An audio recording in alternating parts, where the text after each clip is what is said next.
we've had really good engagement. So appreciate everyone's time and engagement here.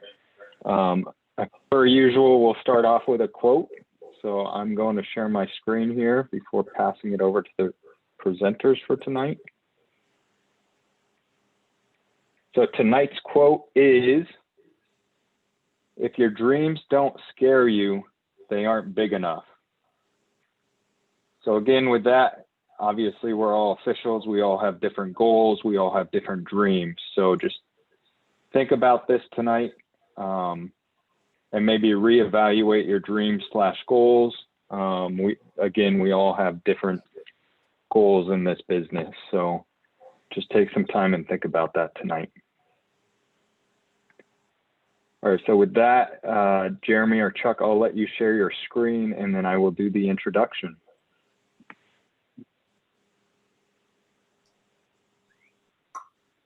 Hey, before we start, Bob, are you able to take attendance?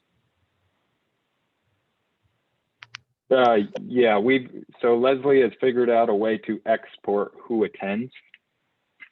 So we should be good there. And it keeps track of how long you've been in there. I don't know if they're going to come up with a certain amount of time that you have to be in the meeting for. So thanks for the reminder there. You got my screen? Yeah, do you have the intro slides or do I need to pull those up? Maybe I should bring those up. What do you think? Here we go. Perfect. All right. So tonight we're doing atypical plays, and we're fortunate to have Chuck and Jeremy give some of their time here and go through some of these situations with us. So we'll start with the big fella, Chuck Fraine. Looks much nicer in this picture here with a cleanly shaven face, and his hair isn't quite as long. He's been a PNBOA member since 2010. He's a former board member. He's worked a state final before. He currently works Division II, III, NAIA, and junior college, and he's also worked postseason at the college level. He's a former player, coach, and mascot, and you can see a picture of him in his mascot uniform. I've known Chuck for about 8 years now, and I've just loved being able to work with him and getting to know him through officiating. It's led to a lot of time off the court hanging out, which I value a lot more than on the court. So I'm just thankful that basketball brought us together, and just happy he's given some of his time back. I know he's got a full family, so we're fortunate that he could break away. And then next up, we've got Jeremy Lazowska. He's been in the PNBOA since 2006. He's worked 2 state finals, one in 2018, which was the 3A boys state final, and then last year, the 2B state final. He's a former PNBOA Person of the Year, and he used to be the training academy coordinator / director. So thanks for all the time you've given back, Jeremy. He also works Division II, Division III, NAIA, and junior college. So again, a lot of knowledge. Similar story with Jeremy. Met him on the basketball court as well about 8 years ago, and really enjoy the time off of the court. Was fortunate to be at his wedding, and just very happy to know him first off the court, and then also know that he's got my back on the court as well. So Jeremy and Chuck, I'll let you take it away. Thank you so much for being here. Thanks, Bob. There we go. Appreciate you, Bob.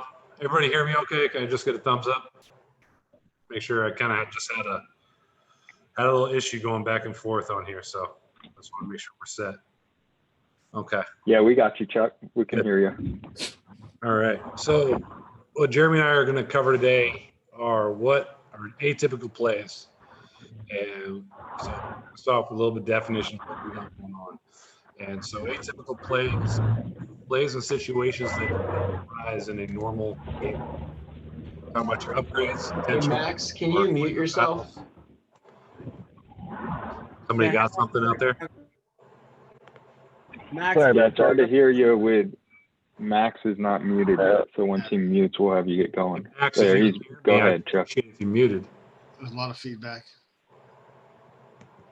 You're good, Chuck. Good, awesome, thank you. So plays and situations that don't arise in a normal game, your upgrades, intentional flagrant fouls in that aspect, technical fouls, and your fights. So we are not going to cover plays that we could have prevented these situations. We're going to cover the plays that we wish we wouldn't have had happen when the S hits the fan and how we're going to deal with it. Pretty cool? Awesome. All right, Jeremy, are we going? Yep. All right. So in terms of discussing atypical plays, the rubric that we're going to stick to here is first, what is our job on the court? What is the whole crew's job, how to manage these plays, and what is each individual on the crew's job in terms of managing these plays. Second thing we're going to look at is what are the rules associated. You got your rule books, so I'm not going to bore you with reading the rules out to you, but we've got some rule references in here so you can easily reference those and look them up yourself. And the third thing, and I think really one of the things that unfortunately we have to focus on is where do we go wrong in these plays? What can we do better every time something like this happens? And the thing with atypical plays, the reason we need to talk about them, they don't happen in our games that much. So when they do happen, it's hard to be ready for it because we don't have that experience. So one of the things that really struck me as a theme when I was looking at creating this presentation was that when we're doing atypical plays, when we have atypical plays go on in our games, one of the things that we really goes wrong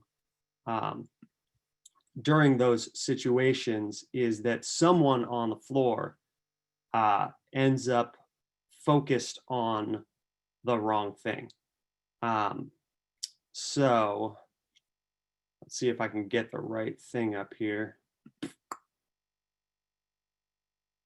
Nope. I know what happened. Hang on.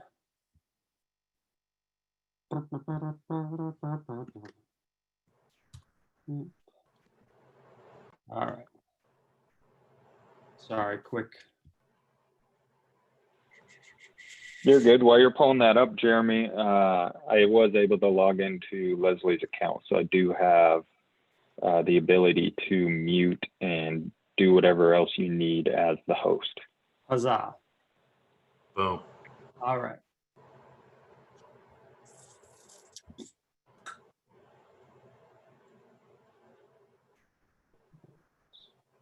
Do we lose our screen share? Is that what's going on? No, I'm trying to switch the screen share to a different window on my computer. This will probably work just fine. All right. Here we go. I'm going to play a quick video for you guys. Ooh, I'm not 100% sure you're going to be able to hear the sound. I'll crank it up on my end so that it comes through. The monkey business illusion. Count how many Jeremy, times we're not able to see that. pass the ball. Ooh. All right, hang on.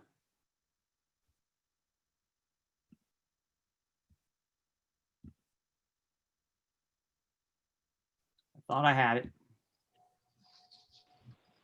All right. Get out of that.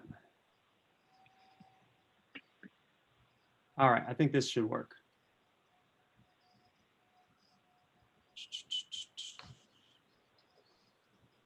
Okay. All right, you can see my screen now? Yes. All right, there we go. The monkey business illusion. Count how many times the players wearing white pass the ball.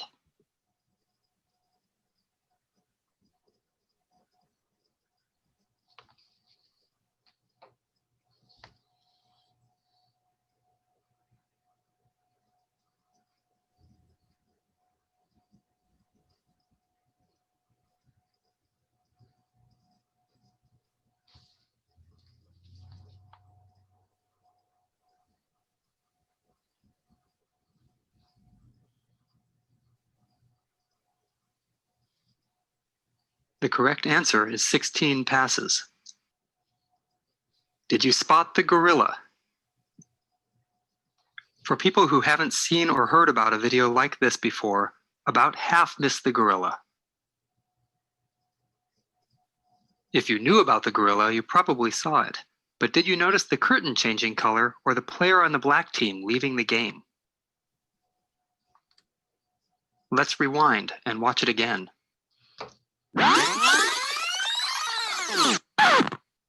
Here comes the gorilla, and there goes a player, and the curtain is changing from red to gold.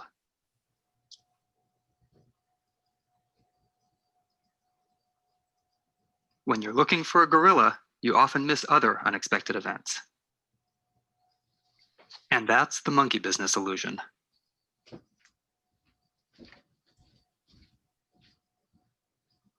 All right, so I'm sure some people had seen that before. I was first introduced to that about probably about 5 or 6 years ago as just an introduction to divided attention, and was just reminded of it when I was preparing this presentation, just because really when something crazy happens on the court, if we're not focused on the things that we're supposed to be focused on, we could miss something really obvious where that ultimately it's not defendable that we missed it.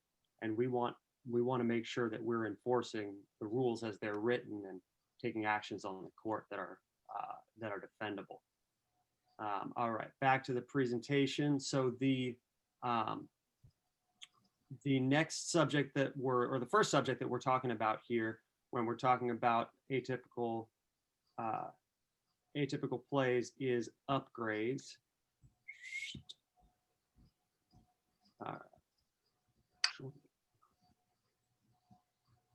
All right. So the first question, like we talked about, is what is our job when we have a hard foul? Oh, wait, hang on. Are you guys seeing that? You're not yet. All right, there we go. Not yet. Got it now, right? Yeah, we're good. So what is our job when we have a hard foul? First of all, everyone on the court needs to penalize hard fouls when they happen. And that's something that really can lead to escalation if we are not penalizing hard fouls and really addressing all fouls of a hard nature, even if they don't rise to the level of an intentional foul or a flagrant foul. If we're not talking to the player who committed the foul and saying, hey, chill out a little bit, then the situation can escalate. And we have to make sure that we penalize them according to the rules when they happen. So as the calling official, the number one most important thing to do is get to the victim of the hard foul. And the main reason for this, the main reason is make sure he's cool, make sure he's okay. And the secondary reason is if you're in there making sure that the player who got fouled hard is okay, then they're not liable to jump up and retaliate. So if we can be the first one closing on the play and getting to the victim of that foul, then we have a good chance to prevent escalation. The closest non-calling official, if they can, should get to the player that committed the foul. And that's to make sure, if there's going to be retaliation, it's going to be against that guy. And it may not come from the player that he fouled. It may come from the teammates coming to that guy's defense. So we want to make sure that we get in between that player and any potential retaliation. And also we want to gauge that player's reaction and make sure that he's cool and that because he might be heated. He may have fouled someone hard because he thought he got fouled hard on a previous play or something like that.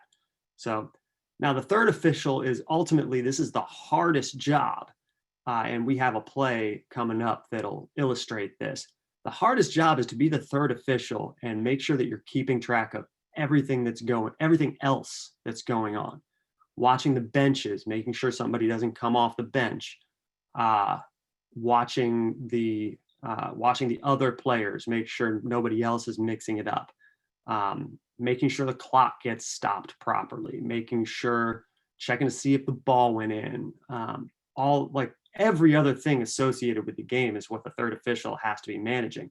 So if that third official gets caught up in the train wreck of the hard foul, then they're going to miss that gorilla. They're not going to see if the ball went in. They're not going to see that the clock didn't stop. So that third official's job is probably the most important and definitely the hardest. So the next question is, what are the rules? And again, I'm not going to bother reading them out to you. You can go look them up. But everybody should get super friendly with Rule 419. This is our definition section, and this is generally the definition of fouls in the definition section is Rule 419. And intentional fouls are Rule 4, Article 19, Section 3, and flagrant fouls, Rule 4, Article 19, Section 4. The one thing that I really want to highlight here in this rule section is that the name intentional foul is a little bit of a misnomer, because it's not just fouls that were committed with intent. It's also fouls that are just of a little bit more of an egregious nature. And even if they're not intentional, a player can be, quote, going for the ball and still commit an intentional foul just because, he whacks a guy upside the head on the way to trying to get to the ball. So it's not necessarily intent. Also, they're not always particularly violent. Grabbing a player from behind when he's got a clear advantage going to the hole, that can also be an intentional foul. So there are rules in place that we enforce as intentional fouls, even though they're not intentional and even though they're not of a particularly violent nature. So where do we go wrong on upgrades? I think the first thing that we do is we fail to prevent escalation. If we don't get to that victim, if we're not the first person to the victim of the hard foul, then the play could escalate and it could end up in a fight, which we definitely don't want. The second thing is we fail to upgrade a foul where it's required by rule. If we have a chase down from behind, a guy grabbing a guy's jersey who's on his way to score an easy basket, you see the jersey pop, yeah, the offensive player gets through it, but that's probably has to be an intentional foul unless it's somehow incidental. But if the guy is riding him from behind with a big chunk of jersey trying to stop him from getting a breakaway layup, it's got to be an intentional foul, and we're going to lose credibility with the coaching staff of both teams, really, if we don't enforce that rule. One of the themes of this is anytime you have an atypical play, you want to make sure you talk it over with your partner, with at least one of your partners, just to make sure that, first of all, we do want to upgrade. And second of all, are we talking intentional or flagrant, right? If you have something that's obviously an intentional foul, you still want to talk to your partner about administration, who's shooting, right? That's another thing we get wrong, is if we don't know who the shooter is, we don't know the number of shots, we don't know the other results, right? For an intentional foul, it's the player that gets fouled that has to shoot. It's not like a technical foul. So making sure that we have those things sorted out before we go to the table is important. The other thing that we get wrong is all the officials converge on the play and nobody sits back and keeps a wide angle view, keeps their eyes on the players. Things can go awry when something like that happens as well. With that, we're going to get into some film here real quick.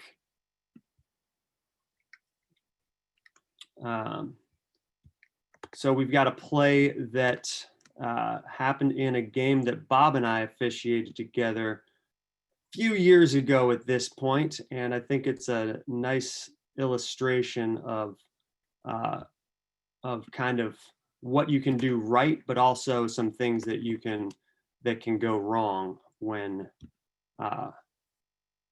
you have an atypical play. All right.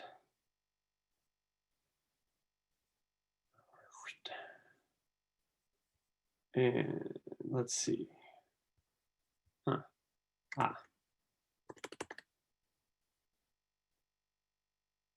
Sorry.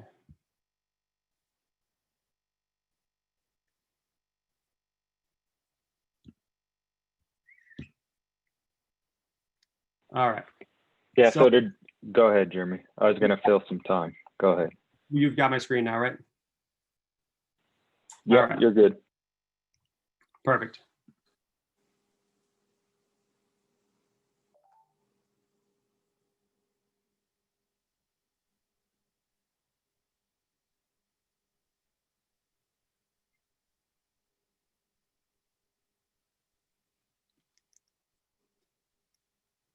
So a couple things about this play, and we're going to get to the gorilla here in a sec.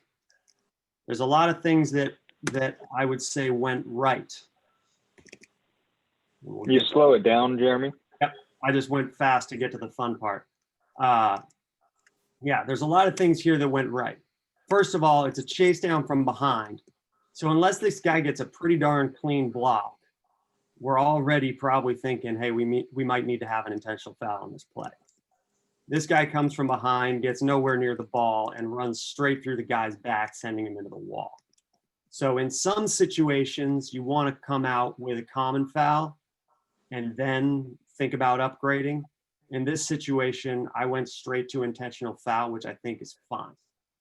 So first, let's talk about something that I did right, and that's get to the play quickly and close on it. You're Right? seeing the lead, correct, Jeremy? Right. I am the lead on this play. Mr. Doug Miller is the C, and we're both signaling for an upgrade here.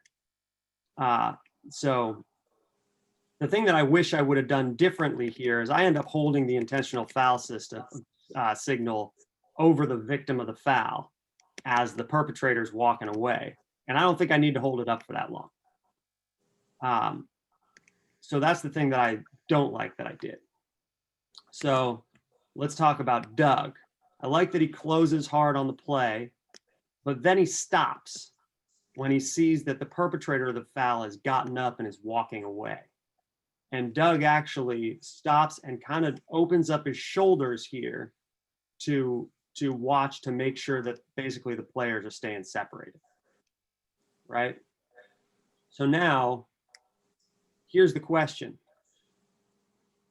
Who noticed whether or not the ball went in? I bet Not the trail. I bet the answer is less than 10% of the people on this Zoom. Because, hey, we got a train wreck here. Nobody's seeing the gorilla, right? So we'll play it one more time. We'll go nice and slow. This time, instead of focusing on the train wreck, we can watch the ball as it goes in the hole. So here's what ends up happening. And this is just knowing your resources. I hear the Roosevelt bench yelling, and one, and one. So I go to Doug. I say, hey, did the ball go in? Doug, I don't know. I go over to Bob, say, hey, did the ball go in? Bob says, No idea. Wait. Quote Bob properly. No idea. Right. So the other officials in the game are the table officials. And we often forget that because it's not often that we need to use them as a resource. But this may be the one and only time that I've used our table officials as a resource. I had a feeling that the ball went in because of Roosevelt's bench's reaction. And so I get an I don't know and an I don't know. I went to the table and thank goodness the table knew. So I was able to score the basket, and by rule, we give 2 shots and the ball to the offended team even after the basket's scored. So that's a fun situation, and just again, knowing that someone ideally, and it's the hardest job, but someone hopefully is watching the players. Where'd you put the ball in play, Jeremy? The ball should go in. I don't recall where we put it in play, but I can tell you on an intentional foul, the ball should go in at the spot closest to the foul, which in this case would have been on the end line after the 2 shots. So clear the lane for the 2 shots. and put the ball in on the end line, unlike a technical foul. We put it in at the right spot. Did we, Doug? Okay, I'm glad you remember because I don't. I just wanted to bring it up since we were covering everything else. Let's not forget that last part. Good. All right. Hey, Ceccarelli had a question in the chat too, Jeremy. I'll read it out for you. Yeah, go for it. What happens if the table doesn't know after you ask them? Go to the observer. Right. The answer is to land on kind of a referee discretion thing. I mean, we can't score the basket if we don't know it went in, but we have to kind of trust our own judgment. And I think in this situation, I basically, so it's a referee decision whether to count the basket if we don't know. If there's not a consensus, it's the referee's decision by rule. In this particular situation, I don't remember who the crew chief was on the game, but I was definitely leaning toward counting it. And it was because of the emotion of the game and because of the reactions that I was getting from both the Roosevelt bench and the Franklin bench, definitely made me think that more likely than not, it had gone in. So if the table didn't know, I probably would have scored the basket. So you were putting it in Doug's hands. But I wouldn't have felt great about it. And by the way, so Dan Perry asks, is that 2 shots after an intentional, after a made basket? And yes, it's 2 shots for an intentional foul on a made basket every time. Intentional foul is going to be at least 2. You have an intentional foul on a 3-point shot and the basket doesn't go, is the only time you're going to shoot 3. Yep, correct. So we good with that? All right, cool. Yeah. Hey, Jeremy, can I piggyback onto your answer from Ceccarelli's question? For sure, please do. Yeah, so Ceccarelli at that point, basically Jeremy went to Doug and then he went to me. And then I believe, did you go straight to the table or did we huddle? I think I went straight to the table. I don't think we ever got together as a crew, but I don't recall for sure. Yeah, I don't remember getting together.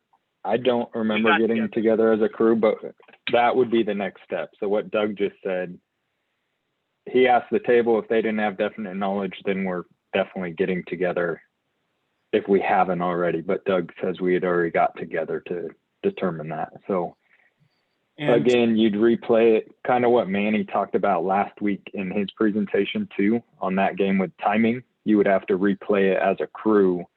And then, as Jeremy alluded to, the referee would come out with the final decision. Yeah, and as anytime you get together with all 3 officials, make sure we send the players to their benches first, particularly in an emotional situation like after a hard foul or a technical foul or something like that. So if you're talking 2 officials where 1 official can watch the players, great. If you're talking as a crew, all 3 officials, then got to send the players to their benches first. All right, I'm going to go over this one really quick. This came to us from some friends down in Tacoma. It's a nice little situation that sort of illustrates the same point. I'll play it once. I'm hoping to get some volume on it. Let's see if my volume works.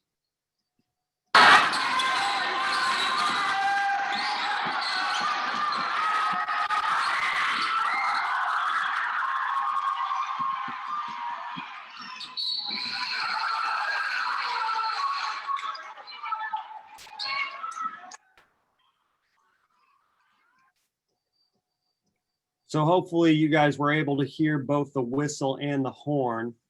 And now we're looking up and we're seeing the scoreboard. So we'll play it one more time, starting from the middle, a little bit slow. We have the visiting team that's up by 2 on a breakaway. See, if I could offer a hint, if the rest of us that don't need our cameras on, cut them off, I think it's the bandwidth and allows more for the video. That's worked in the past. Interesting, thank you. So goodbye. Ha!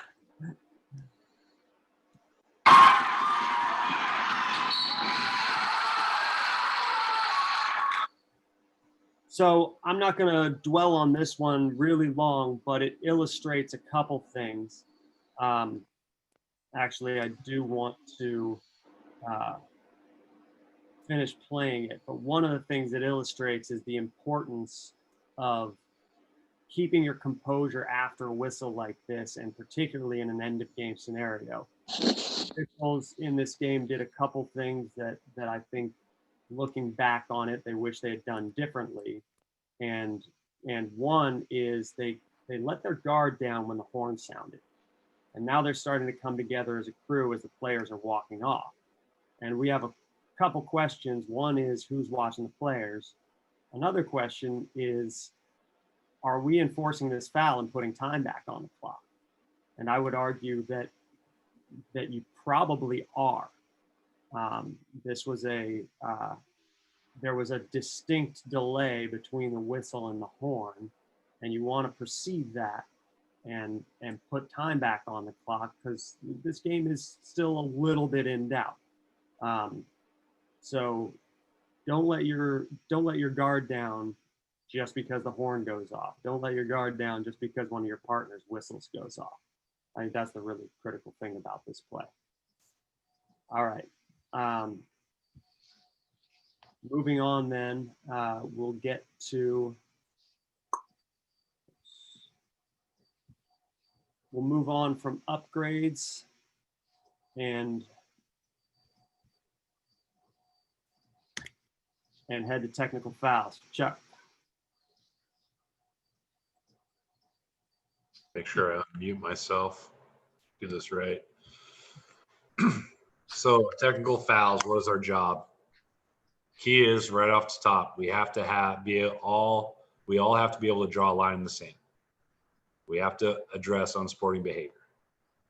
All right. We can't allow ourselves to get stepped on. Oh, hold on, I screwed up my screen here. There we go. Make sure I'm with everybody. Can't allow ourselves to be walked over. We have to address it right away. Calling official needs to administer the rules as written. Nearest non-calling official needs to be available with information. Third official needs to maintain a wide angle view. Same kind of thing we talked about when we talked about upgrading fouls, right?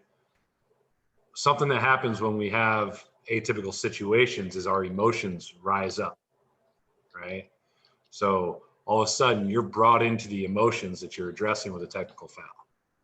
We need to be able to do a good job of keeping ourselves even keeled.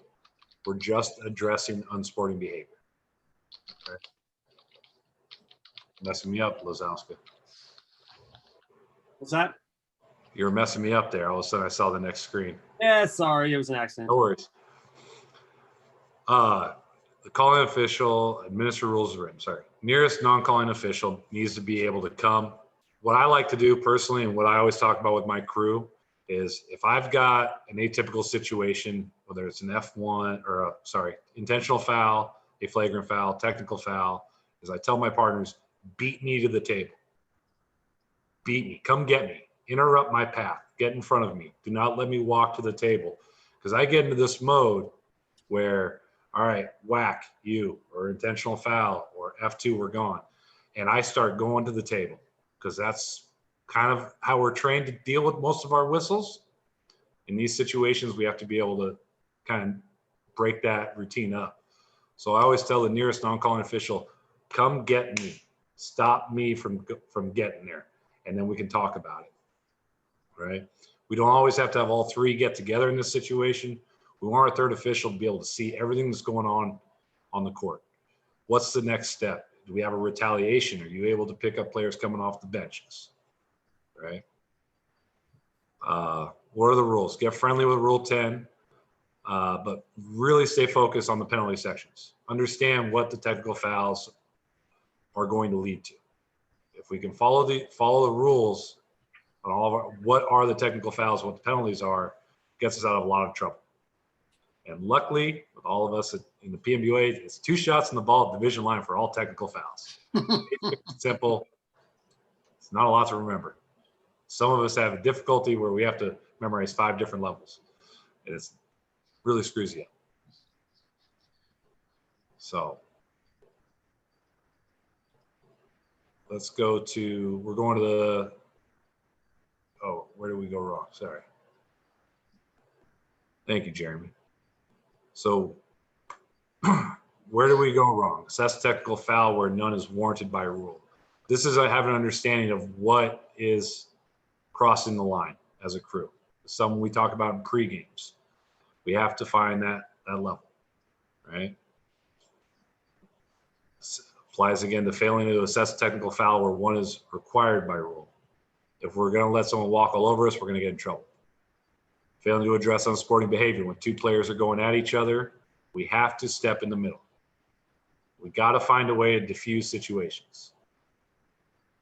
Calling official does not discuss with partners. That's exactly what I just talked about. Stop me from getting to the table if you're working with me. I'm going to stop you from getting to the table and reporting. That way we don't get ourselves in trouble. Let's find out all the information before we let the whole world know what we have. And then all officials decide that we are going to have a huddle and talk about it, and we don't know what's going on behind us. This will lead to your fights and other issues. We forget what's going on with their clocks, our shots, possession. We lose the information that we need in order to go on.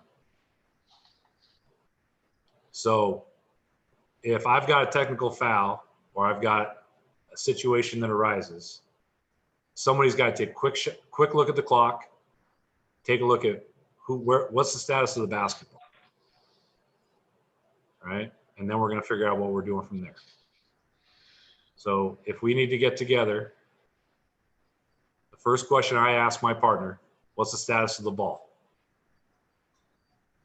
Okay, now once we know the status of the ball, offense had it in their hands. Okay, great. Loose ball was in the air on a shot, all that kind of information will apply. Find out what the status of the basketball is, we can get to the end. Understanding your penalties and results, getting the rule book on it, understand what the difference is between direct and indirect technical fouls.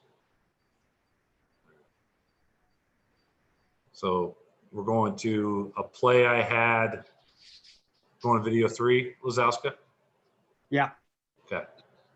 Yep. And just to add on to about direct and indirect technical fouls, knowing in particular when an indirect technical foul against a coach is warranted. And really it's just by rule, this technical foul also results in an indirect to the head coach.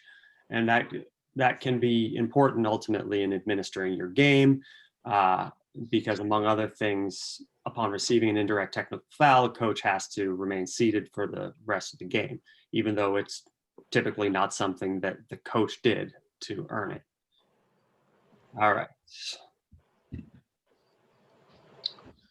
There's a rule I never had a passion like. It's all right, here we go. We got my screen. Still on technical foul screen. I don't have the play. Interesting. All right.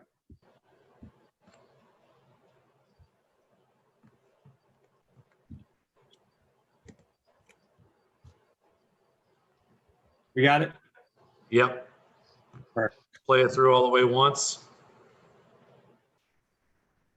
You want to put volume on it?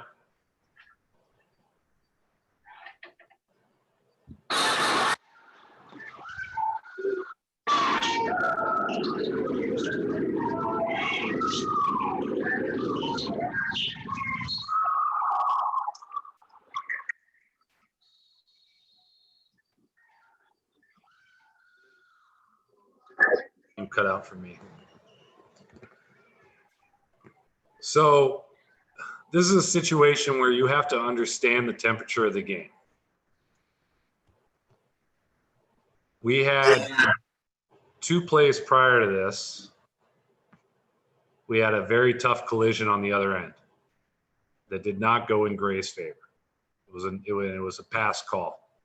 I can almost guarantee you that we probably should have foul on it. 2 plays later, we've got, in my opinion, we have a correct call here with a foul called by trail. But the whole gym kind of erupts on it, so the coach takes an opportunity to erupt. Knowing that we have a coach here we have a trip right there, good timing, Lazowska, right? Hand out, hand check, causes the loose ball. causes a steal. Correct call by the trail. The coach is going to explode on the next marginal whistle that comes out. We knew that happening 2 plays earlier, the way he reacted to the last play. He wants to get his point across. Stop right here for a minute, Jeremy. So here he is, 10 feet out onto the court, yelling all the way across the court in a not very packed gym. Very easy to hear him in here. And he's letting my trail have it. I can't let him go any further than where he's at right now. So, but I'm also not going to make the situation worse. So I step over in front of him, hand down. I'm not running at him. I'm calmly kind of just walking over there. I happen to know this coach, so I say, hey, Justin, I hear you. He continues to yell. Go ahead, Jeremy. Play a little bit longer. All right. Don't you make eye contact with No him. point. I have no Notice need. that, Chuck. Nope. I have no need to jump out, put one of these. I don't know if everyone can see my screen or not, but wind up, break my fingers, and point in his face. I don't have to do one of these. The coach knows he's getting a technical foul. We need to address the technical foul. There's no need for me to bring it way up higher than it already is. He's making his point. I'm even going to let him get the last word in. He can say whatever he wants there at the end. I have no problem with that. I'm going to bring the tensions down. Like, okay, Justin, you might be right, but you know, we're just going to do here. I'm not going to wind up and give him both hands. He just gets 2 fingers and real casual. And I'm just going to say, okay. And we're going to walk him back. And we're going to bring the emotions down in this situation. Bob, do you have some? I was just saying no point. I mean, that's huge. I know I still have a habit of pointing, whether it's a heightened T or not. It's a lot less personal and in your face. I just think you do a really good job there. And I think that, I don't know, for me personally, could definitely get better there. And I think as a group, I mean, I haven't seen too many T's when I'm on the court, but as a group, I think that's something that we should think about and go back and look at and see if we do point or not. It's a really hard thing for me. There's a lot of people on this call that have worked with me or watched me, and Jeff Shelton was probably over there nodding his head. I have a pretty big ego, and I like to, swing my testosterone around as much as the coaches do sometimes. So I have to. It's something I've had to learn how to do. It's, hey, he's letting us know that he's not happy. This is a 4-point game. This is the number 2 team in the conference and the number 9 team in the conference. Being Pacific, the Boxers. They're number 9 in the conference. Linfield's probably right around 2 or 3. So he's got a chance on his home court to pull an upset. Emotions are really way up there for him. And his kids were playing good. He's got a tough call, 2 tough calls. Maybe it's 3 tough calls in a row that have not gone his way. We have to be able to feel that in the game and how we have to manage it from here. So where we go wrong is right where Jeremy's paused it too. I'm dealing with the coach. I'm the one that gave him a T. Justin, who was the call-in official, now has 2 Pacific players talking to him. And Bartras trying to, our lead, is kind of talking to Justin. I feel like I had Justin.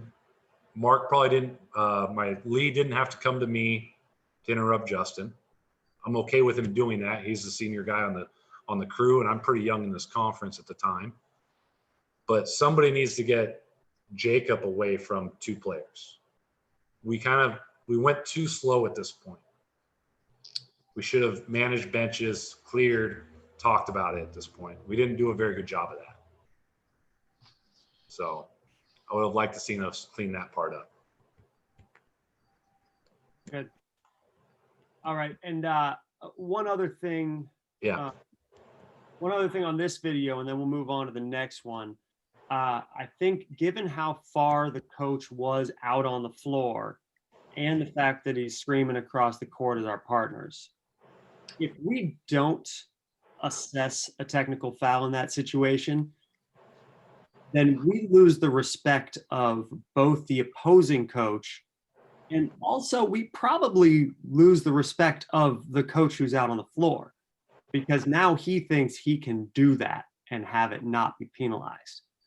So we're really, if we fail to assess a technical foul in that situation, we're losing the respect of two coaches. So that's a situation where, because a technical foul is very clearly required by rule, if we are not going to enforce it in that situation, we're really going to lose a lot of credibility on that floor. And there are games in which we really can't afford to do that. That's a really good point, Jeremy, because if you guys notice, I had about 8 inches on that coach. The Linfield coach is towering over me. And he can turn on a dime and use that intimidation factor. If he sees that we're going to let that coach do that, he's going to come back. I had a similar situation, I'll tell a quick story about it, where it was O'Day at Rainier Beach. And you've got Jason Kerr for O'Day, you've got Mike Bethea for Beach. You can't handle those guys the same way as you handle everybody. Like, every coach, you have to learn how to handle it differently. There's an art to it. You know, guys like Federley and Doug and all the legends that we have in the association have done a masterful job of how to manage all those different guys. I'm learning how. I decided to yell at Bethea. That didn't work out well. You know, like that I'm not that guy. I can't get away with yelling at a Mike Bethea. Well, I let Bethea and I went back and forth yelling. So at halftime, as teams are going off the court, Jason Kerr decides he's going to yell at me and say, hey, you're going to let him yell like that? I'm coming out in the second half. You better let me do the same damn thing. And he's pointing and making a scene out of it. So I didn't address it, made it way worse. And yeah, you have to learn how to handle different coaches, find that spot. All right, you guys getting my screen here? You tried it. I tried something. Really quick. Yeah, you tried it. And that's one thing that Chuck's helped me with that, honestly. I mean, I'm pretty vanilla, and getting out of my comfort zone, I got to try new things out there. So that's one of the challenges I've put in front of myself. And just another thing I want to throw out there as the membership, I think we can challenge ourselves to try something new to see if it works for us or not. As Chuck just identified, well, that's not going to work, right? Well, he wouldn't have known if he didn't try that. So. And there are definitely things that work with some coaches with different communication styles that don't work with other coaches. All right, are you guys getting my screen again? Yeah, real quick. Jillian, you're asking who should give the tech on that. I assume you're talking about my play. In that situation, I feel like I'm in the best position to give that tech. I feel like it explodes more if I wait for my partner to now react. Because so something to take into account. I'm in my maybe second year in that conference. Just Jacob, who's the calling official at the Trail, might be in his first or second year. He doesn't have a lot of experience with that coach. So it's a feel thing, but I feel like I'm helping causes to bring the situation down if I'm the one that gives the tech. If he does it from farther away and does the big whack and the big point at him, we're losing Justin. We're probably tossing him. If a coach is yelling over your shoulder at your partner across the floor, even though they're not yelling at you, it's still something that you have to address, because it's just not appropriate behavior. Even if he's in his box and it's not something that you're going to give a technical foul, it's still worth saying, as the official that's right in front of him, saying, hey, you can talk to him in a more calm tone when she gets over here.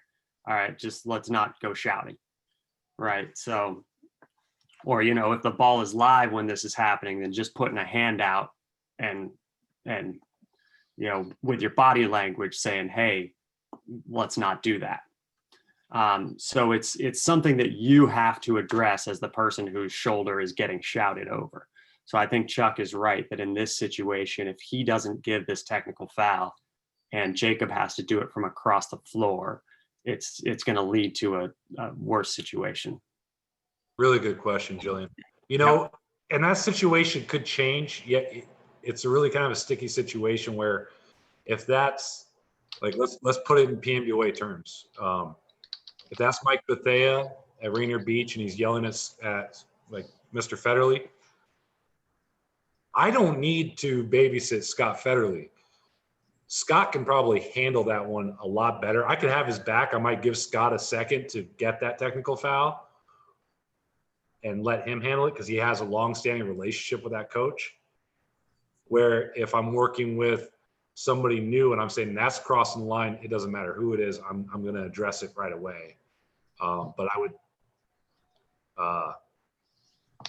I'd probably allow some of our guys who have relationships with these coaches for a long time address that.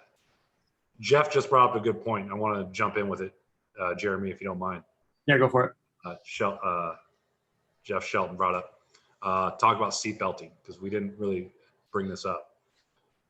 So we have a technical foul on a coach in high school. There's now the seatbelt rule, right? Now somebody has to go tell the coach, guess what? You don't get to stand and coach anymore. Don't let that be the calling official. Please, God, don't let that be the calling official. Please don't let that be the official that he's yelling at. If you take this situation of my last play, I could probably get away with telling Justin that he needs a seatbelt, but I think we're better off if our lead is now the one to do it, right? The guy who's now talking to just the coach. If he's the one that tells him, great. He has nothing to do with the situation that happened over the last 45 seconds. Right. The official that the coach has a problem with is the trail. That's the guy who's yelling at. So you don't want that guy to tell him he's got to sit. Then there's the official who gave him the technical foul. Ideally, you don't want that guy to tell him he's got to sit. So the third official coming over, and in this case, it happens to be the third official is the guy with clout in the league who's coming over and backing him up and saying, hey, you're gonna walk back to your box now. And right. And the next thing about that is, so now we're going to shoot 2 free throws, and we're shooting them in front of this coach. I'm going to administer. It's not protocol. It's not by the book. I'm going to administer the shots. Jacob, who's our trail, who had the tough call that the coach is yelling at, is going to be the center opposite the table. And I'm going to have Bartriff who was our lead, now be the trail. Yep. Does that make sense to everybody? If you have any questions Chuck, about that? Chuck, can I add something to that? Please. Everything you're saying is spot on. I know games that I've worked in the past with my crews. If you're shooting free throws, we're not in a hurry to go seatbelt that coach on the first shot, because that coach technically is still a little amped, still a little hyper. If you go over and seatbelt them on the first right away, they haven't got that time to get that frustration out. So wait till the second shot, and then also that gives that coach a reason that if he wants to be an ass, now he's got his own self in trouble, right? He can get ejected on that, but we're not going to seatbelt him and then toss him after that. So let that coach, as long as he's not in your face or causing, and just let him vent a little bit on the second shot, then have that non-calling official go over and give him the seatbelt. I like that. Thanks, Jeff. I love that. Hey, Good point. I hey, like that. Jeremy, one more thing. Yeah, give me. Hey, if by any chance you are the one that is going to tell that coach that he has to seatbelt, please don't tell him that he only has like 7 or 8, ways of coach, getting outstanding. Outstanding. Because if you do, you better know all those things that he can do. Just tell him that he has to seatbelt, and as long as he's doing what he's supposed to be doing, just go with it. So please don't ask him to just do it when 1, 2, 3, 4, 5, 6, 7. So right. And the other thing is, Can I say something? let me get a point in, and then Sure. another thing is I don't like the terminology seat belt because it doesn't really adequately describe what's allowed. And I like to use rule book terminology when I can. So what I'm going to tell the coach is you no longer have the coaching box privilege to stand and coach your team, right? Because that's really what they lose. They can still stand up to call a timeout. They can still stand up to go over to the table to request information. There are situations where they can still stand. They just no longer have that head coach's privilege of the coaching box. So I don't like using the term seat belt because they don't have to be seated all the time. Doug, you had something? Or was that Scott? That was Scott, and exactly what I was going to say, Jeremy. Perfect. Excellent. All right, let's move on because we still have one more section to get to. So this is Mike's got something really quick, Jeremy. Mike Lloyd has something really quick. Mike, do you want to unmute or do you want me to read it out of the chat? No, I can unmute. No, my point was going to be about waiting for to tell the coach that he can no longer has a coaching box privilege and letting him stand while the free throws are going. How are you going to address that other coach is saying, hey, why is that coach down there still standing? The ball's live. Isn't he supposed to sit now? What I'm going to say in that situation, if I'm getting that from the coach, I'm going to say, hey, let us handle him or her. You're not handling him right now. You're letting him stand. And now I'm being the coach for you, Jeremy. I'm being that other coach. I understand. And coach, we're giving him a chance to get the energy out. I would give you the same courtesy. I don't want the same courtesy. If you guys team me, I'm going to sit down. I walk away. I'm just saying there, right. You know, you talked about earlier about taking care of, take care of him. If he's supposed to sit, hey coach, sorry, you lost the coaching box privilege. And personally, you know, I try not to shoot the free throws until the coach is handled. For sure. But that's, you know, that's me, but you have to be ready to address that other coach because he may not be happy that you're letting that guy stand up while all this stuff is going on because he needs to vent and get over his little situation and stuff. Just it's just the tea. Have a seat, coach. This makes I'm off my box. This makes sense. And and you are going to get that question. And I've gotten that question in a game before when I had a coach that wasn't sitting as much as he should. And the answer to me is tell the opposing coach, hey, you know, we're going to deal with him. Just let us take care of it. And if the coach who got the technical foul is actually out of line, then yeah, you better address it. But if you're just giving him a chance to vent, then give him a chance to vent. Tell the opposing coach that you give him the same courtesy. And if the opposing coach is really wanting to get into it with you, then you don't have to listen to it. You're not going to get into an argument with him. You can, you know, you give him your reason and you walk away. Now, the other point is well taken, Mike, which is you want to try to chill that coach out who got the technical foul before you shoot the free throw. That doesn't mean you're sitting him down immediately, because we don't want to go to him when he's still amped up and annoyed and now give him more bad news, right? He got pissed off about some play, then he got a technical foul, and now we're going to go give him more bad news, right? We're just stacking stuff on top. So giving him a chance, giving him time and space to chill out, I think is important.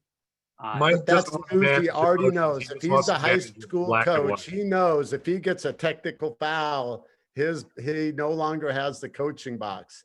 Too touchy-feely. That doesn't mean not, but I'm trying not to toss him, Mike, right? That doesn't mean you got to go tell him that at that moment, right? I agree that he should know, but it doesn't well, I mean, Jeremy, and I think that we are arguing the same thing, and that's why it is. And that's why we have Mike's way, and then we have other people's way. It is. And when I'm with Mike, you know, I do things a little bit different because he is black and white. He has no gray in his game. Very little. I have a little bit. I have a little bit. That's what I say. You have very little. And look at that on the rails, boys. No, And when Mike has the gray, I always say, Mike, I appreciate, like at the state tournament on the girls game, I gave you very good kudos for the way you handled that. But you call the game black and white. I don't. So you have to see it that from our point of view, it worked for us. If it didn't work, we wouldn't be doing it. That's just, it's two ways of doing the same thing. Roger that, Manuel. I appreciate that comment. Yeah. All right. Can I jump in here? This is Let's Rod. get ourselves back on on track here. No, we're letting Rod Marr get in on this. Send a text, Rod. Yeah, let Rod have 2 cents here. Give me 2 seconds. Master game manager. Right. I mean, we all have our different styles. I totally agree with man. Like how Mike handles something is not how I would handle something. I've had a coach whining at me that the other coach isn't staying in his box. And I like how Jeremy handles it because that's how Jeremy should handle it. And that works for Jeremy. I like how Mike handles it because that works for Mike. I just yelled down to the other coach, hey, would you please coach from your seat because, and I point at the other coach because he's whining and I don't have time to watch both of you. I have 10 players on the floor. And that would work for Rod Marr and for very few other people. Yes, you're right. That works better for Rod Marr than me yelling at Mike Bethea, I guarantee you. I also appreciate the idea of dealing with that situation with a little bit of humor and levity as well. The bottom line is we're still managing the basketball game. Right. All right. Does everybody have my screen? Yep, you're good. All right, good. We're gonna talk one other situation. And again, one of the things we mentioned about is managing unsporting behavior, addressing unsporting behavior, and giving technical fouls when they're warranted. So this is going to segue us into the next topic a little bit.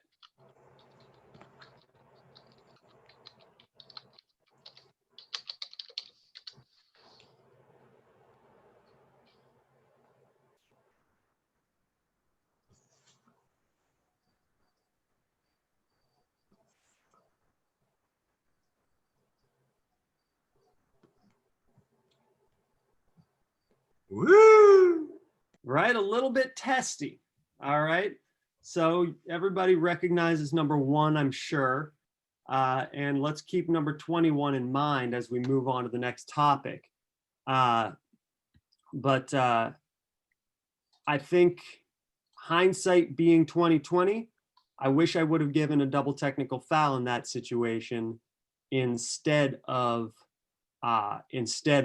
getting in between them and addressing the behavior during the dead ball.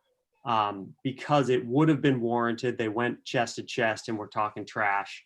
And this is fairly early in the game. I think late first, early second quarter. I wasn't inclined to go throwing a double T on a guy who's really trying to goad the best player in the country in that particular moment. But and that's probably why I didn't do it. But hindsight being 2020, I probably wish I had. And the reason being, it's a clear situation of unsporting behavior, guys bumping chests and talking trash during a dead ball. And if you address it forcefully with the technical foul in that moment, then both guys have a technical foul on their record for the rest of the game. So they probably are going to be somewhat better citizens. Hopefully they're going to be somewhat better citizens the rest of the game. And if they're not, then, you end up giving them that second technical foul and bye-bye. So moving on to our next topic, which is fights. Jeremy, so what happened? Because that said ejected and stuff. So I'm not sure what did happen. We'll get there, Mike. Don't you worry. He's setting the scene, Mike. Oh, okay. He said he was moving on to something else. So I wanted to. Right. I am moving on. And the next topic is fights, Mike. I'm just saying this is going to circle back around. Mike, you got the seatbelt. Yeah, right. Seriously. Where's my 448 warning? Where's my 448? I'm not a major penalty. Yeah, let him stand for this part and then he can sit after. All I right. got a yellow card for Mike. Is my screen up? Yep. Good. All right. So fights. The first question is, what's our job? All officials are managing behavior throughout the game. This is something Chuck addressed earlier in the presentation. Really, the best thing we can do to take care of a fight is having them not happen. And managing emotions and managing behavior throughout the game is the best way to do that. What happens when things do get testy, when things are escalating, when a fight seems like it's going to be breaking out? The closest official, there's a decent chance that someone's going to be on top of the situation. And the closest official just needs to be present physically and audibly. This does not mean getting between the players, because officials have gotten punched inadvertently because they got in between players when punches were being thrown. Officials have gotten knocked to the ground. This doesn't mean putting yourself in danger. What it means is being a presence and cracking the heck out of your whistle with the idea that your physical and audible presence could potentially diffuse the situation. That said, if things are at the level that we're talking about, which thankfully doesn't happen very often, frequently a whistle is not going to be enough, and somebody does need to get physically in between them, but that is not our job. Our job is to do everything to manage the game when we can, to stop it from breaking out, to get to the victim of a hard foul when one happens, to prevent retaliation. But once a couple guys are wrestling, separating them is not part of our job.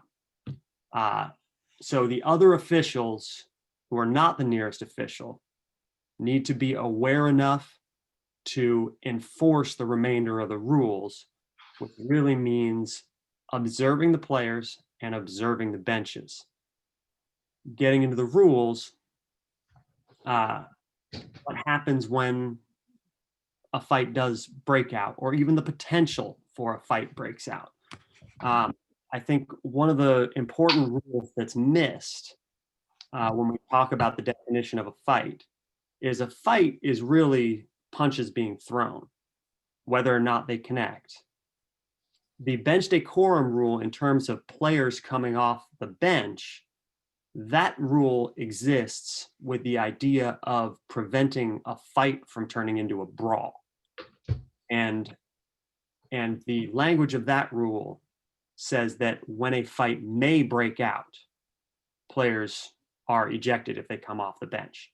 So that's an important thing to be aware of, and we'll get into it when we hit the next film. So I am unfortunate enough to have had a couple close fight situations in my games. Both of them happened at Nathan Hale, coincidentally, like 3 years apart. And I definitely learned a lot of things the first time it happened that I was able to apply the second time it happened. So again, get into the rule books, know the rules, know the results. When we talk about bench decorum, we're talking about the possibility of indirect technical fouls on the head coach. Yeah, it's not a comfortable situation to have happen. But the important thing is to do your best to not get caught up in the emotion. So the question of where we go wrong, again, we're failing to address unsporting behavior earlier in a game that potentially leads to something like this. Physically attempting to break up a fight in progress is a recipe to get hurt. And again, it's not our job, right? Our job is to see who participates in the fight, so we are able to appropriately penalize them, and to observe if anyone comes off the bench, leaves the bench area while it's happening. So knowing the rules, knowing who gets ejected, knowing if the coach gets indirect technical fouls, knowing what technical fouls are going to offset and what aren't, and really observing what's happening and not getting caught up trying to break it up or getting caught up in the emotion of it is absolutely the hardest part. Some advice that I got the first time that this happened was, once something like this happens, you get it separated, you get it sorted out, and anybody who is still on the floor, you get to the benches, hopefully one official at each bench, and anybody who's on the floor needs to stay on the floor, and anybody who's on the bench needs to stay on the bench. And that way, anybody who was on the floor who wasn't supposed to be there, they're going to get ejected, right? Anybody who stayed on the bench, they're good. Anybody who was on the floor already and didn't participate, they're good. So it's really hard. You're really just taking license plates and doing the best that you can. I'd also suggest, going and grabbing a pencil and a sheet of paper from the table. Once you get the players separated and get it figured out, because you're going to have a list of numbers and of what happened from each team, and you're going to need to penalize based on probably a pretty decent sized list, and getting it all straight is difficult.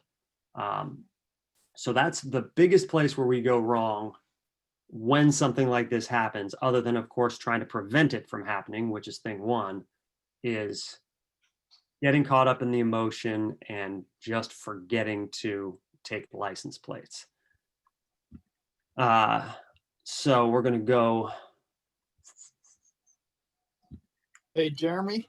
Yes, sir. What did you say the first time you walked up to them? I said something like, "Hey, fellas, we're not going to have that. You guys might be friends, but I don't know what you're saying." That's the PC version. I don't remember exactly what I said. This is a few years ago at this point. So, all right, let's. You're nicer than me, Jeremy. All right. So we're back to the same game. Now we're, I think, late third quarter. Everybody got the screen? Good. Yep. Looks good. Hey, look, there's 21 again.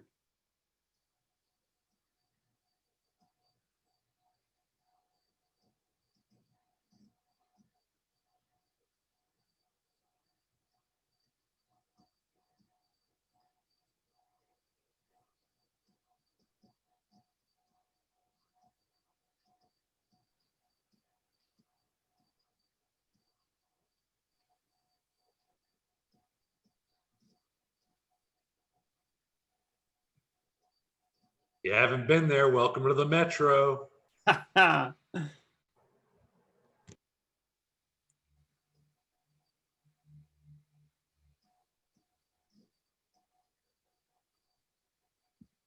right. So we'll go back. Wow. I know, right?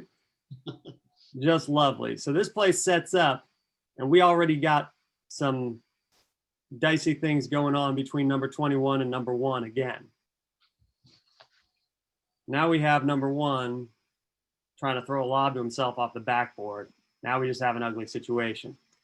So a couple things we need to notice. Again, we talk about getting to the victim of a hard foul.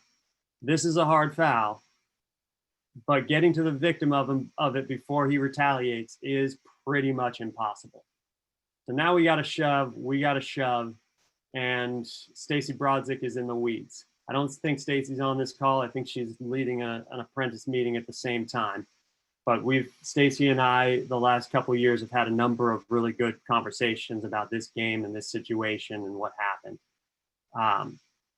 So Stacy's just pretty much up Schitt's Creek right here, and there's not a lot that she can do about it. So again, the idea of preventing an altercation, we've gotten past that. So we've had a few shoves. Now we've got a crowd. we're lucky enough that in this case it was assistant coaches and players predominantly. But now we got a player getting into it with an assistant coach. That makes us happy. So at the end of the day, the question is, how do we administer this situation? And what I know for sure, 100%, is that with a veteran crew on this game, we missed some things. But I think that what we did ultimately was equitable and got the big things right.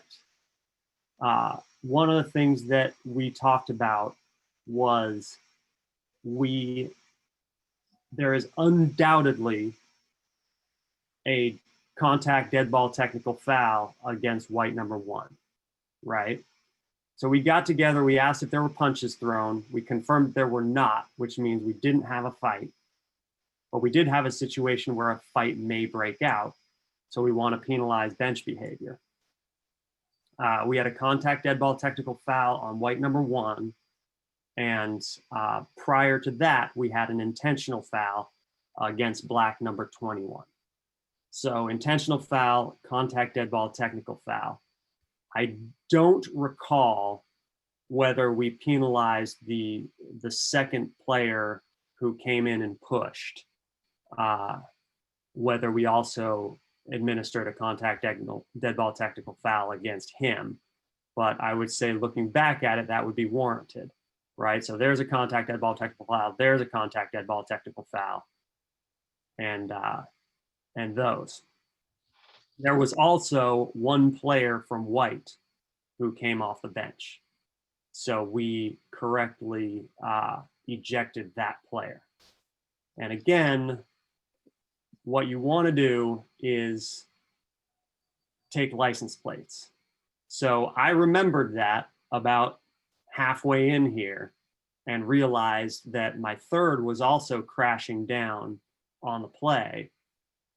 And one of us had to watch benches. Ideally, the person watching benches is already across from the table, so they're already seeing it. In this situation, I just knew somebody needed to.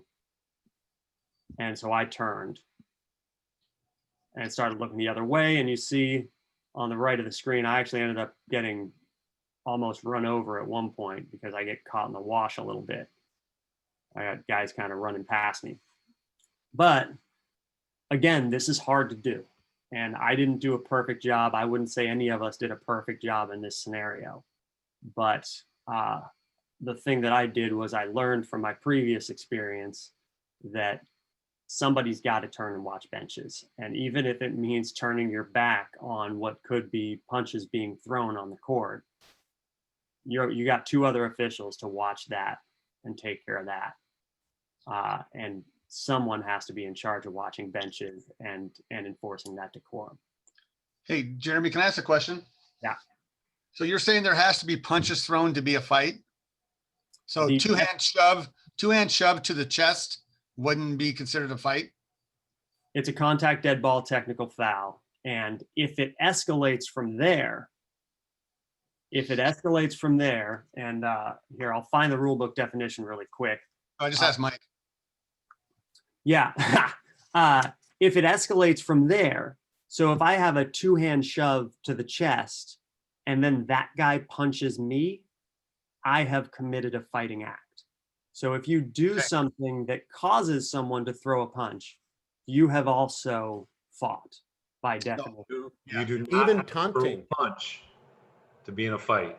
You don't have to push somebody to be involved in a fight.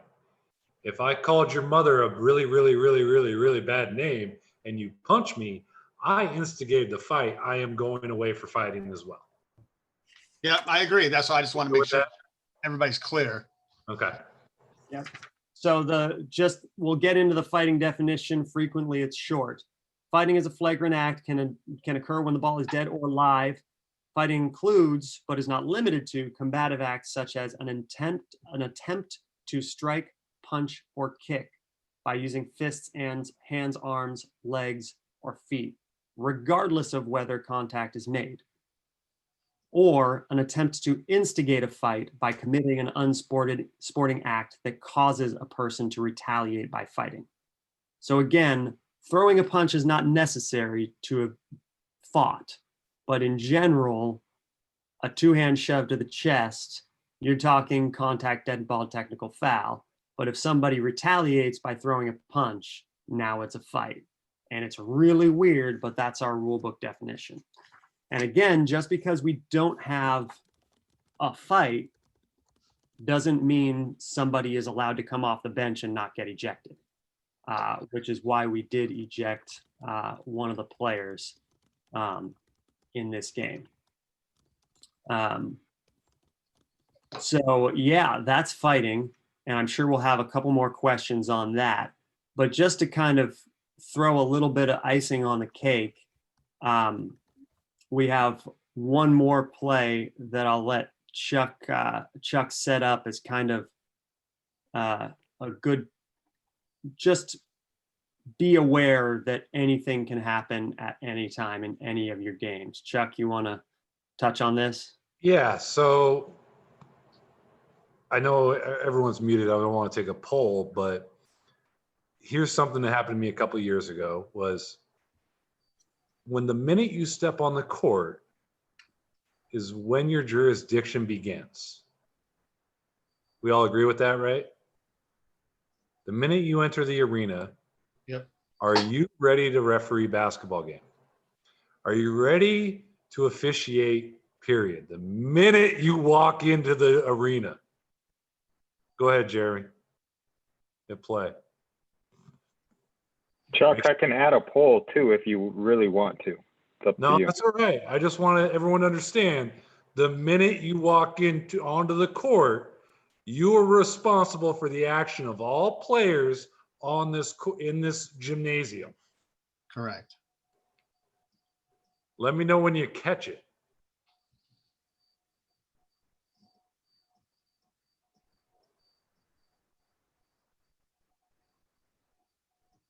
Oh, in the tunnel. Wow.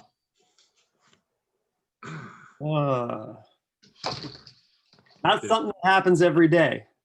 So Chuck, do you want to explain what happened? So this is a tournament over in Coeur d'Alene, Idaho. We've got multiple teams in town for the Coeur d'Alene Invitational. And there was a problem in a game the night before between Everett and North Idaho. I don't know that personally. It's one of those things that you just don't have the information for. But as North Idaho decides to come out of their tunnel right around the 10-minute mark before tip-off of the game, Everett kids are hanging out right by the tunnel. And Everett is not participating in this game. Only North Everett isn't Idaho. playing in this game. They're playing a team called Medicine Hat, I believe here. Medicine Hat Rattlers. So what do we do? We're responsible now that we are on the court to adjudicate this. You can watch, if you keep playing it, you can see my crew chief and I kind of all of a sudden are like, wait, what the hell's going on here? Right before they cut to Mr. Mustache. But you need to be ready the minute you walk in the gym. There's bad blood between players throughout the leagues. If you know you're in a situation where it might be at a holiday tournament, you might be at the state tournament where there's players that can cross paths a lot easier than what we're used to. But this falls on us. And it's something that it's the only time I've had a fight break out in one of my games, luckily enough. But I had no idea what happened. We saw that there was one kid who threw punches. We actually went to we sent both teams to the locker room and got Everett to send their kids out of the arena. And then the referees ourselves, we went to the locker room and we called our boss and said, what do you want us to do? We weren't 100% sure, like, wait, they weren't fighting the other team. They weren't fighting their teammates. They were fighting in the stands, and we were kind of thrown for a loop. And luckily our boss did answer the phone call, and we ejected the one player that we knew from North Idaho who threw punches. And so, I think the what's weirdest about this situation is that only one of the teams is participating in the fight. So the officials only have jurisdiction over the teams that are participating in that game. If a player is fighting with a fan, the other team are basically fans for this game. If a player is fighting with a fan, that player gets ejected. It's up to game management to deal with the fan. But it is up to us to penalize the player for what they've done. So, very interesting play. Tournament, let's see, Corky Truan, does the tournament director have jurisdiction? The tournament director would have jurisdiction over the fans and attendance in a sense. Personally, for me, if this is a fan that got in the fight, the fan's got to go. I can't penalize the fan or the opponent of, a player for a team that's not participating in my contest, but I do have to penalize the player that is involved in my contest. Did you shoot any shots? Lloyd, do you have a difference of opinion at all on how that's okay? Good. I see you shaking your head. Yeah. So I can only penalize what's in my game, but I am going to tell a tournament director, gym manager, get this person out of my gym. I'm not going to referee unless this person's gone because it's a safety issue. We had cops call big fella and report it issue. So it was a fun conversation. And that's something that I didn't include in the presentation, but something that Bob just mentioned that I think that also needs to be addressed when we talk about atypical situations is they almost always come with paperwork. And the best way to endear yourself to your boss, in this case, John Lindsay, the big fella for most of our games, Leslie for the girls' side, is to take care of your paperwork because they are going to get calls with questions, and they are going to have to answer to the leagues and to the athletic directors. So taking care of your paperwork and getting on that is really critical in terms of taking care of the atypical situations. Hey, Jeremy. Sure. Just one more piece of information. Just before you do all the paperwork, right after the game, call your assigner, whether it's Leslie or John, call them, and then when you get home, do your paperwork. But make sure that they get a call right away so they are aware that they're going to be receiving some paperwork from you. After the Franklin Nathan Hale game, we called John before we got dressed after the game. We basically left the floor. We did a quick, probably 5-minute debrief ourselves, short post game, and then we got on the phone to John. And then we made sure we divvied up our assignments in terms of who was doing what paperwork for which incident. And then we showered and went home. Yes. And like, I think that's the right order. Get to the locker room, quick post game, call your assigner, and then decide how you're going to deal with the paperwork, and then go home. So Jeff sent me a message asking if we took any shots during the North Idaho fight with the team that they weren't playing against. And yeah, we shot 2 shots for in college, we call it a flagrant 2 ejection for fighting. So Medicine Hat got to shoot 2, and then we started with an opening tip in college. High school, Mike Lloyd's going to correct me when I get this wrong. We're going to go call it a flagrant foul for fighting. We're going to shoot 2 shots. We're going to give the ball to the opposing team, and we're not going to have an opening tip. I think I've got a penalty to the coach. Team foul up there too. And the coach gets and the coach is going to be benched. The coach loses the coaching box because they're not players. Yeah. And the possession arrow gets set in favor of the team that committed the offense because they're not getting the opening throw in. But when is that arrow set? At the end of the throw-in, Michael. Legally ended throwing. What? It's when you give them the, in this case, because it's Oh, that's 4T, it's when you give them the ball for The the ball. throw in. Really? That's good. Yeah, thank you. Good Hey, correction. I learned something today. Yeah. Oh God, and then there's those photos. All right. Carnies. I know we've gone about 90 minutes. I have not been monitoring the chat, so I don't know if there's other questions. Bob, do you want to pop in if there's anything that you noticed? Yeah, I think you guys answered them throughout the presentation. Just want to say thanks again for giving your time and being here. And then everyone on the call, thanks for being along for the journey for each topic. Hey, It's been Bob, great sessions, and if anyone has any questions, feel free to jump in. I'm going to interrupt you. I just wanted to tell you how great of a job you've done putting this whole thing together, you and Jeff and Manny, and really appreciate it. Thought you guys have done a really good job. It's a lot more effort than a lot of people see. I know a lot of the board understands it, and those who have done things and volunteered for these positions understand how much work you've done, but a lot of the others don't know how much it really takes to do all this stuff. So I just want to thank you guys for what you've done over the last couple of weeks. It makes me feel really good to be a part of basketball right now, even though we don't have basketball going on. To see a lot of you guys, see, at least, even if I don't see your faces because you're hiding your camera, at least see some of your names.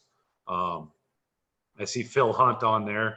Phil Hunt was the guy who saw me yell at Mike Bethea and told me that didn't work well for you. So, it's really good to see a lot of you guys, and I really do hope you guys take some information.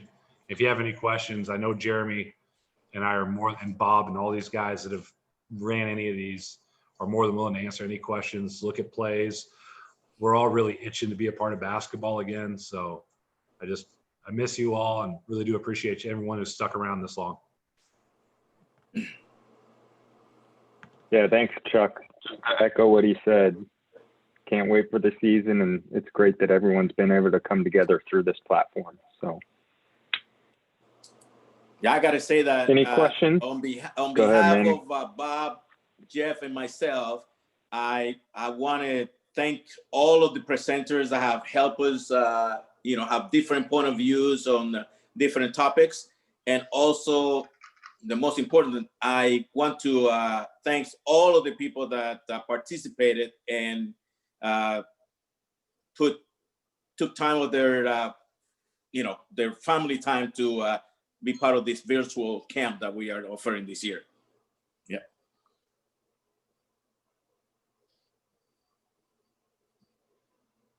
All right, go And Cowboys. hopefully we get to basketball soon.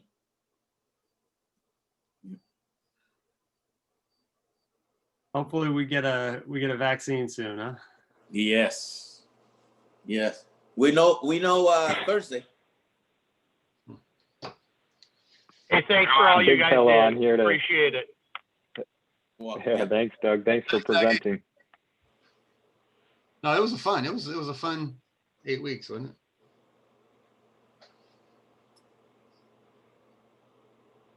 Yep. All right. Well, it looks like everyone is jumping off. So thanks again, everyone. And Jeremy and Chuck, thanks for giving your time tonight. Jeff and Manny, thanks for co-directing this. Yeah. Thanks, Bob. Yeah. Thanks, Bob. Great job, man. Thanks, guys. Good job. Appreciate it. Yeah. Thank you all. Good to see you. Run those carnies out of Hey, town. Court, what's going on? Yeah, let's keep. Court has a bit of a village person looking.